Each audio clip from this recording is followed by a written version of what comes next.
Yeah. So you're on this flight, and what happened?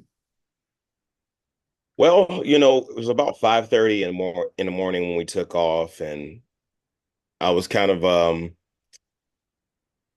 just kind of doing my ritual, say my prayer, get on the flight and take off. And about 20 minutes into the flight, I'm watching a show on my phone, just an episode of something, and I hear this noise through my noise canceling headphones, and I'm sitting on the aisle seat of the row that was near the wing of the plane where the engine was. And I see like this light and it's flickering happening. And I couldn't believe it. I'm like, that can't be fire. So the guy that's sitting beside me in the window, he's looking out the window very intensely. So I tap him on the shoulder and I say, "Hey, is that fire?" He doesn't say anything. And I ask him again, I'm tapping him, and he doesn't say anything, almost like he's in shock. So I lean over and look, and I'm seeing, flames in the window, not the window, but the wing is shaking. And it's fire. I mean, like, I can't believe it. At this point, we had to been maybe 15 or 20,000 feet in the air. And I'm thinking, this is not good. So I'm freaking out internally. And I'm just like, this can't be happening because you're always seeing it in movies. So then after that, I immediately just kind of go in a panic mode and start texting, my daughters and texting my family, just saying, "Hey, I love you." Not going into detail, just saying, "Hey, I love you guys." Because at that point, I don't know what's getting ready to happen next. And then the engine cuts off, still kind of like still fire, but then it goes away. But then like the plane starts to shift a little bit. And I'm thinking, oh my gosh, all right. I know that the plane could possibly maybe fly with one engine. I'm like, maybe that's true. I wasn't really sure, but I'm like, I'm hoping. But the way that it was moving felt like we were either at the point I thought we were going to crash, so there was like a high intense like level of panic that came and sat upon me, and my heart was racing, and I'm waking up on my drummer that was riding with me to that was going to the show, and I'm telling him, "Hey man, like, the engine just went out." And he doesn't realize what's happening. He's like, what? He's, disoriented because he was asleep.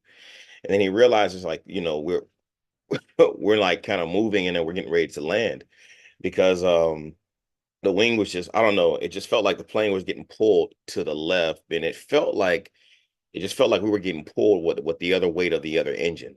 But at that point I was in shock. I didn't know what was happening. And but eventually, maybe like 15 minutes later, the pilot came on and said something about we lost the left engine and we're going to do an emergency landing in Greensboro. But at that point, in my mind, I'm just thinking what's going to happen because the plane is still kind of struggling.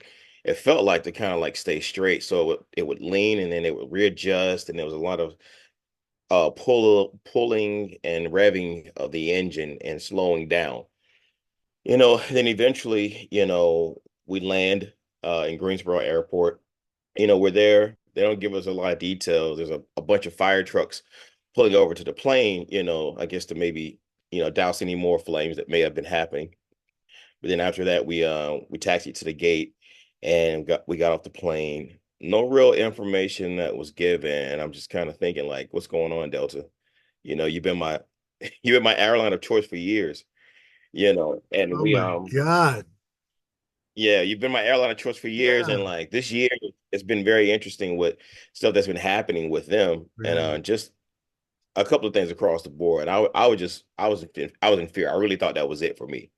So where In were my you mind, headed? I'm like, I was headed to Atlanta for my layover for a show I had to do in Huntsville, Huntsville, Alabama. Alabama. Yeah, Yeah. Did you make the yeah, show? yeah. I made the show barely, barely. I got there late.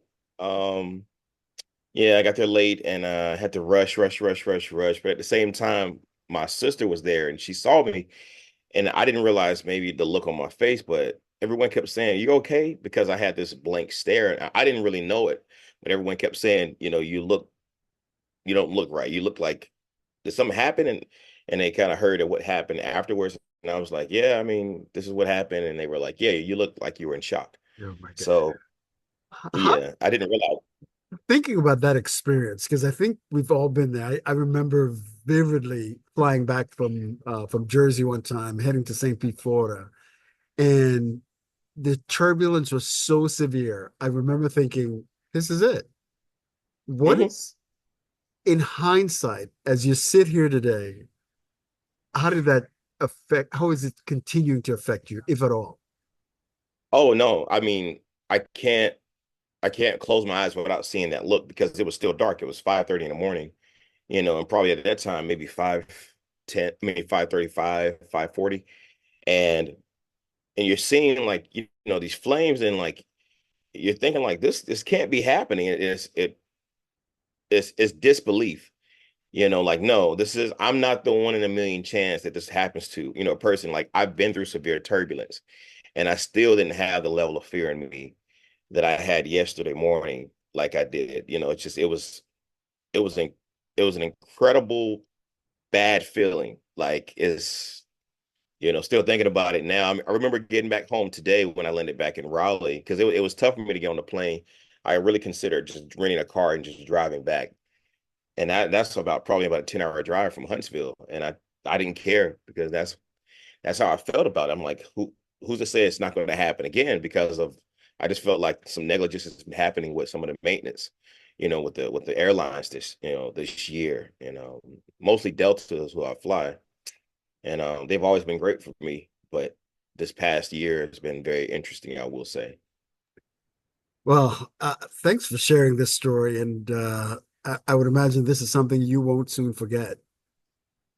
Yeah, I'm gonna have to do some type of therapy treatment or something because I still, I'm Yeah. kind of like in between. I just knew when I got home, and landed in Raleigh, you know, I was in tears because I was just glad to be home, and I don't consider myself to be that type of an emotional guy, but like it was just that feeling of, leaving all my family. I just remember praying like, God, please, like, let me just make it back. I still have work to do, and I don't think I've ever valued life the way that I have now.